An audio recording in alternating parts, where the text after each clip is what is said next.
మహారాష్ట్రలో కాబోయే ముఖ్యమంత్రి ఎవరు? ఇప్పుడు అందర్నీ వేధిస్తున్న ప్రశ్న ఇదే. మహారాష్ట్ర అసెంబ్లీ ఎన్నికల్లో మహాయుతి ఘన విజయం సాధించింది.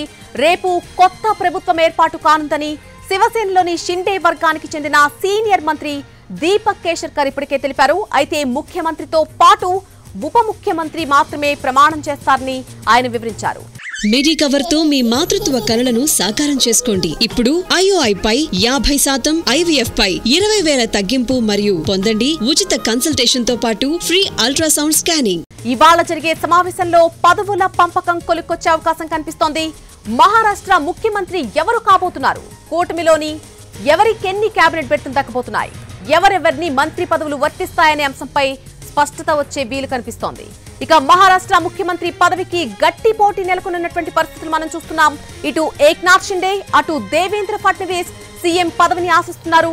అయితే ఈ విషయంలో ఎలాంటి వివాదానికి తావులేదని వాళ్ళిద్దరూ స్పష్టం చేశారు. సీఎం విషయంలో మహాయుతిలోని 3 భాగస్వామ్య పక్షాలు ఒకే మాటపై నిలుస్తాయని అన్నారు. మహారాష్ట్ర అసెంబ్లీలో మొత్తం 288 సీట్లున్నాయి.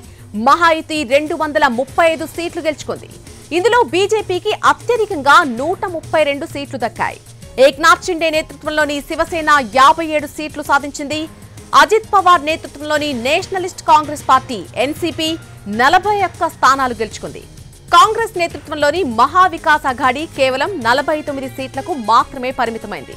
అందులో ఉద్దవ్ ఠాక్రే నేతృత్వంలోని శివసేన యూబీటీకి 20 సీట్లు రాగా కాంగ్రెస్ కు 16 అసెంబ్లీ స్థానాలు దక్కాయి. శరద్ పవార్ నేతృత్వంలోని ఎన్సీపీ 10 సీట్లు సాధించింది. సమాజ్వాదీ పార్టీ 2 స్థానాలు దక్కించుకుంది.